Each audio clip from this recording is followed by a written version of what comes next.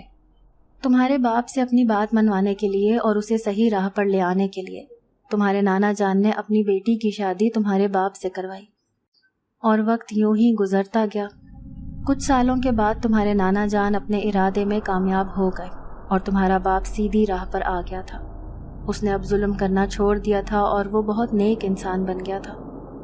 پر میں تمہارے باپ سے اب بھی بدلہ لینا چاہتا تھا، کیونکہ میں اپنی جن ذاتی کو کبھی بھی بھول نہیں پایا تھا۔ کچھ وقت کے بعد جب تم پیدا ہوئیں اس کے گھر میں تو وہ بہت ہی خوش ہونے لگا، اور میں نے ارادہ کر لیا کہ تمہارے ذریعے میں تمہارے باپ سے بدلہ لوں گا۔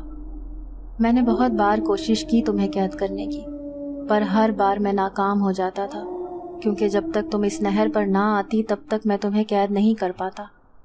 تمہیں یاد ہوگا ایک دن تمہارے گھر پر ایک مچھوارا آیا تھا جس کے جسم پر جن زادے نے قبضہ کیا ہوا تھا، وہ میں ہی تھا۔ ایک دن اس نہر پر وہ مچھوارا مچھلی پکڑنے کے لیے آیا، اور میں نے موقع کا فائدہ اٹھا کر اس کے جسم پر قبضہ کر لیا، اور مجھے یقین تھا کہ اس شہر کے سارے لوگ تمہارے باپ کے پاس ہی جاتے ہیں، اور مجھے یقین تھا کہ اس شہر کے سارے لوگ تمہارے باپ کے پاس ہی جاتے ہیں اس سلسلے میں۔ پر میں اپنے مقصد میں کامیاب ہو گیا۔ آخر کار میں تمہارے گھر تک پہنچ ہی گیا، اور تمہیں دیکھ کر بہت خوش ہوا، کیونکہ آخر کار تمہارے باپ سے بدلہ لینے کا ذریعہ مجھے مل ہی گیا تھا، تمہارے ذریعے۔ میں چاہتا تو تمہارے باپ کو نقصان پہنچا کر اس سے بدلہ لے سکتا تھا، پر میں نے ایسا نہیں کیا۔ جس طرح اس نے مجھ سے میری جن زادی چھینی تھی، میں بھی اس سے اسی طرح سے بدلہ لینا چاہتا تھا، اس سے اس کا سب سے عزیز رشتہ چھین کر۔ اور ان سالوں میں نے دیکھا تھا کہ تمہارے باپ کے دل کے قریب تمہارے سوا اور کوئی بھی نہیں تھا، تم ہی تھی اس کی زندگی میں سب سے عزیز رشتہ۔ یہ ساری بات اس کی میں نے بہت ہی خاموشی سے سنی، کیونکہ اس کی بات سننے کے علاوہ میں کچھ کر بھی نہیں سکتی تھی۔ اور اس جنوں کے سردار نے مجھے کہا کہ چلو میں تمہیں کچھ دکھاتا ہوں۔ اس نے میرا ہاتھ پکڑا اور محل کے باہر لے گیا۔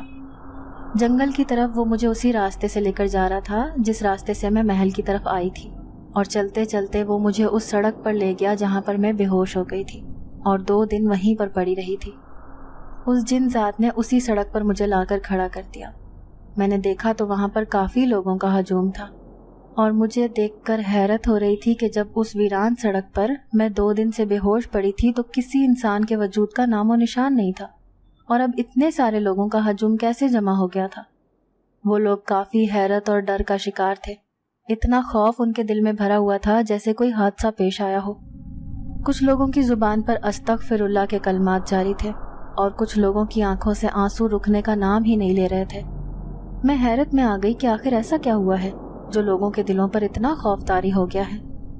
میں دیکھنے کے لیے جیسے ہی تھوڑا آگے گئی تو سامنے میری امی جان اور میرے بابا جان زاروں قطار رو رہے تھے، اور ان کی حالت کافی زیادہ خراب تھی، وہ بہت پریشان نظر آ رہے تھے۔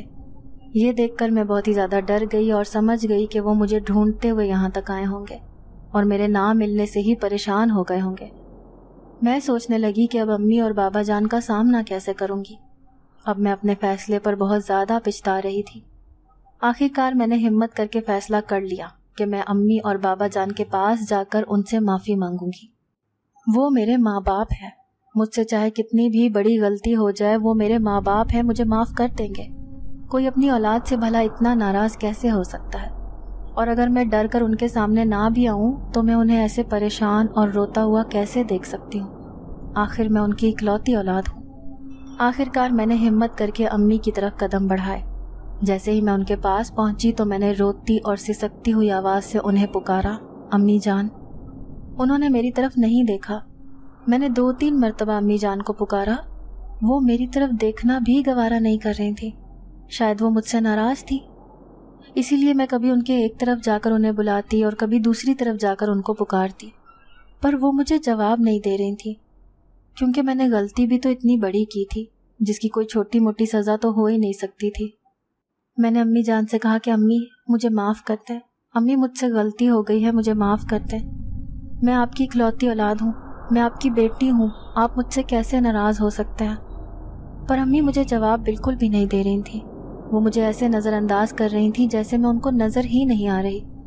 میں نے اپنی امی جان سے کہا، امی جان اگر آپ میرے ساتھ ایسا کریں گی تو بابا جان کی ناراضگی سے مجھے کون بچائے گا؟ مہربانی کر کے آپ تو میرا ساتھ دیں، مجھ سے غلطی ہو گئی ہے، مجھے معاف کر دیں۔ آپ تو میری ہر غلطی معاف کر دیتی ہیں، آپ تو ہمیشہ میرا ساتھ دیتی ہیں، تو اس بار ایسا نہ کریں میرے ساتھ۔ امی جان مجھے معاف کر دیں، امی جان، امی جان۔ امی جان کو ایسا کہہ کے میں بابا جان کے پاس گئی۔